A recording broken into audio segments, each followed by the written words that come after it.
Hello, everybody, and welcome to We Are Texans Wednesday, number 16, live here on Curtis's Podcast Network. I am the host of the channel and the host of the show. My name is Curtis Brown, and I've been a Texans fan since 2003. It's been a rough ride. Okay. But, think we have promise. We have hope. There's a future instead of just kind of stagnant garbage. We're going to be talking about a bunch of different Texans related things today. But before we get really into it, trying to grow the channel, trying to get to 1,000 subscribers. We're at 353 at the time of this live stream. And we'd like to see that number get to 1,000 and then keep growing. Smash that like button. And, okay. So, first things first. J.J. Watt and his brother T.J. Watt will be featured on some Wheaties boxes, which is interesting. I didn't know they still did that. Who was the last? I don't even know who the last person was on a Wheaties box, but available in August, I'll be trying to get my hands on a J.J. Watt Wheaties box. So y'all be trying to do the same, because I imagine they don't last forever. God, I wanted to be on a Wheaties box when I was a kid. Anybody else? Anybody else want to be on a Wheaties box? It just seemed like the it thing.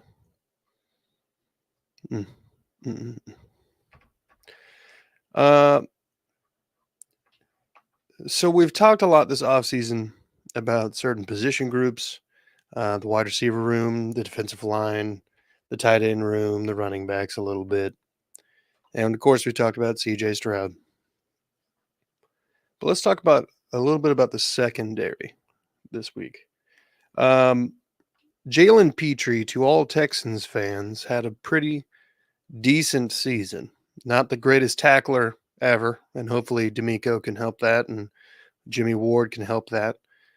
But 5 interceptions on a rookie campaign is not bad. That's nothing to shake your fist at. I mean, if we can just get this man to wrap up, wrap up, we're going to be seeing a lot higher grades out of this young man if he just learns how to wrap up. He's athletic as hell. He's very, very in tune a lot of the time with what's going on in the passing game. He's not a liability in any way. And, well, I mean, he was a rookie, so he made some mistakes, but there were worse things. A little bit of a tooth pain.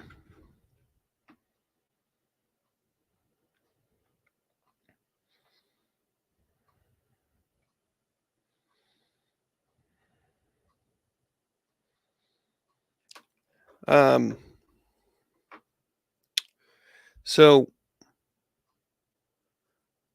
with the addition of D'Amico Ryans, the shifting from a Tampa 2 to more of a hybrid 4-3, not in the sense that it'll make a jump to 3-4, but it kind of does a little bit of all the variations of a 4-3,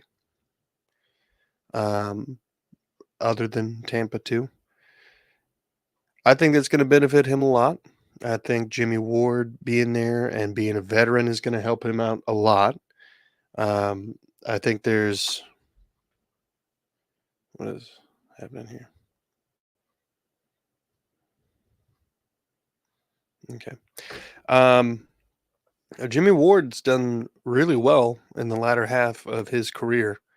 He is a successful run-stopping safety. He's intelligent with the ball in the air.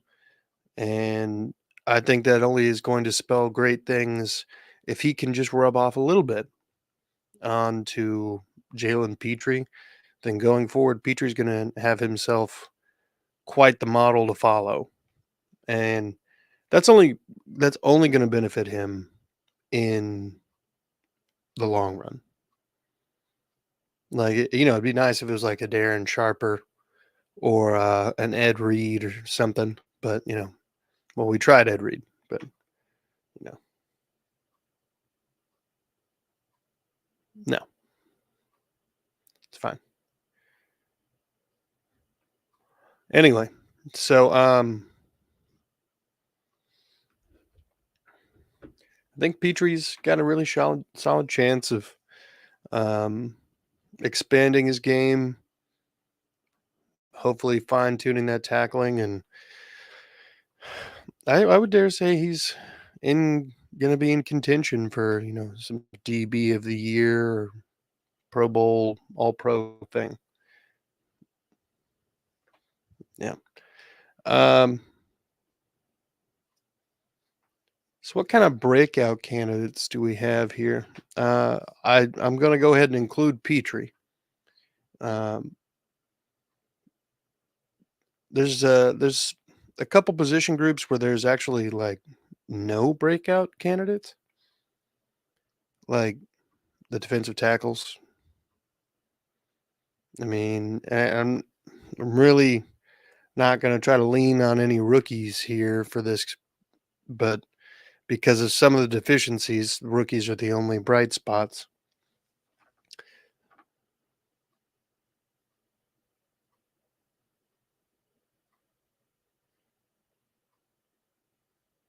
No, what? Not really. Um, so Tank Dell, third round wide receiver drafted out of Houston. Um,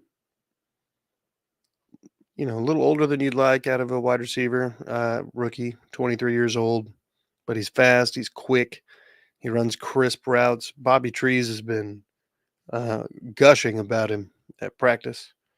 Um, so that's at least, something. Outside of rookies, the wide receiver room doesn't look great going forward. And then the rookies are the only upside there is because they're rookies and we don't know what they got yet. Then you got John Mechie, who is basically going to be a rookie. Um, Missed last season coming off an ACL and leukemia. So hopefully he's in football shape and is around facilities doing all the things he can do. And I'm hoping that this man is a starter week one because I think he immediately makes the wide receiver room a little bit better. At least the floor is a little higher with him. Then you got Derek Stingley, who had a decent rookie campaign.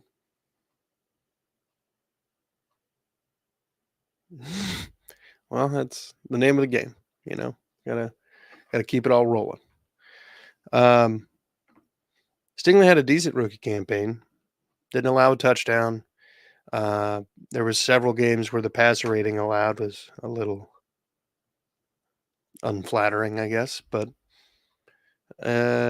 there were several games early on in the season before he got hurt, um, where he looked like he was really feeling himself and was able to do some pretty good defensive back work.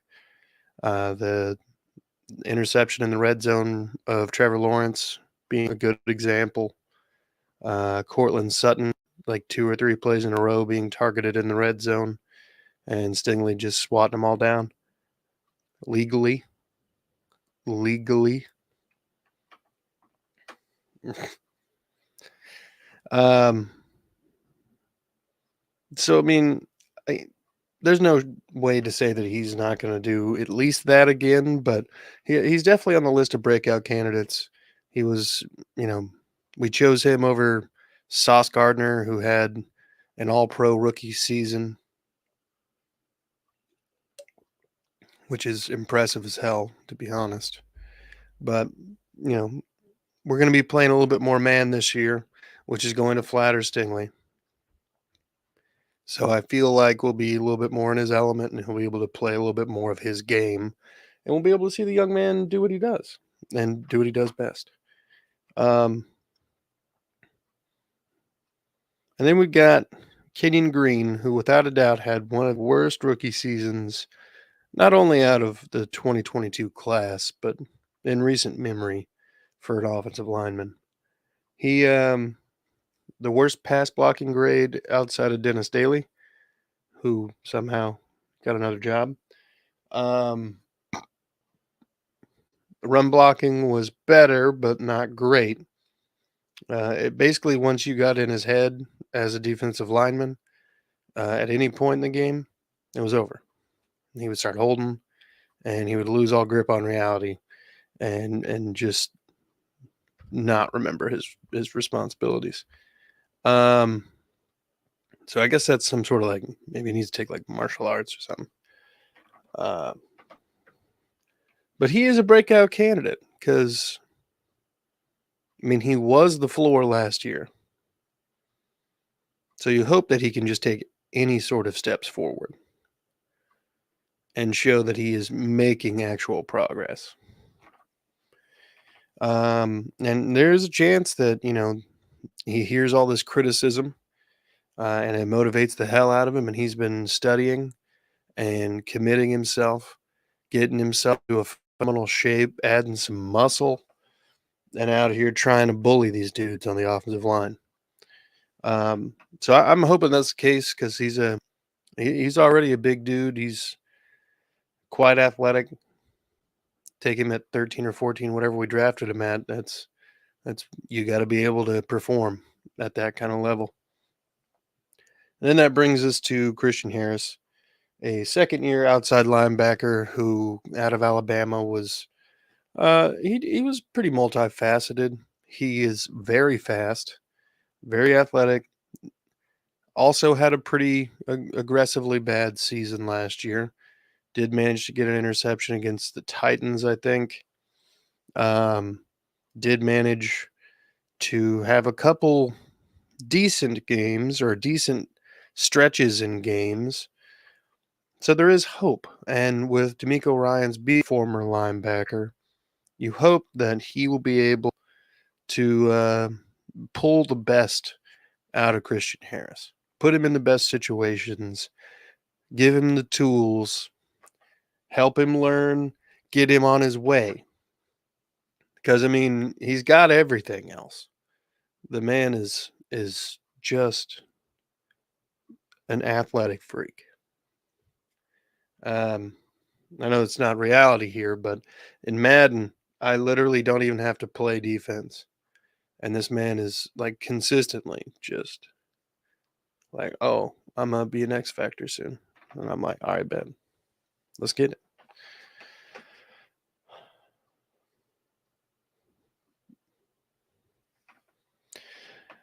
All right. I have one last thing on the docket today, and that is a little bit of Would You Rather.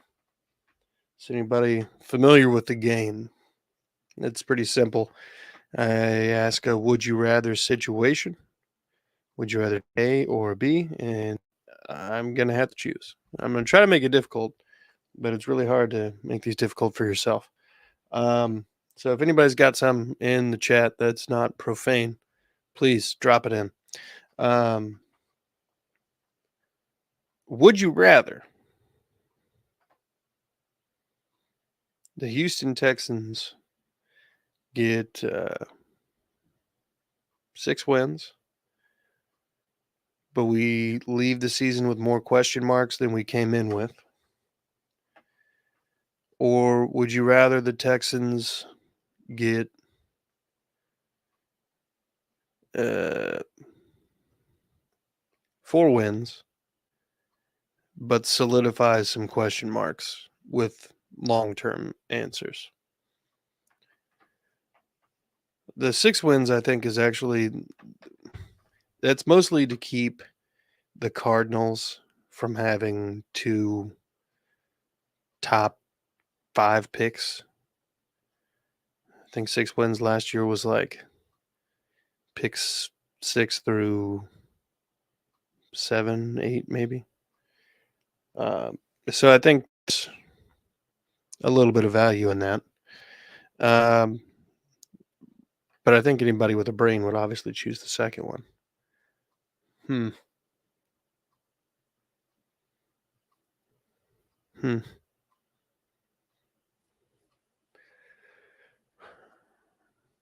Would you rather DC stop making movies or just like completely restart what they're doing and really rededicate themselves to making an MCU, but for the DC universe?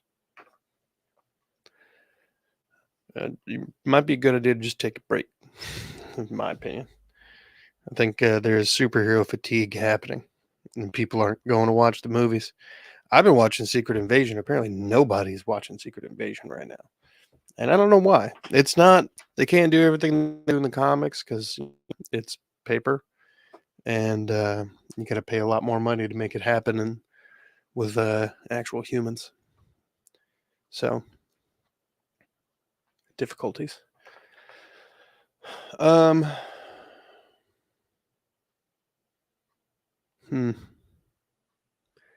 Would you rather John Mechie or Jalen Petrie have an All Pro season?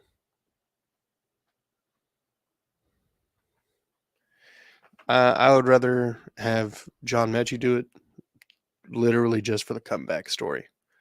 This man would be probably on a Wheaties box immediately rather than with his brother and a year after he retired. Um, hmm. I think I'm actually running out of would you rather's already. Yeah. You know what? I'm just going to wrap this. Folks, thanks for watching and be good people.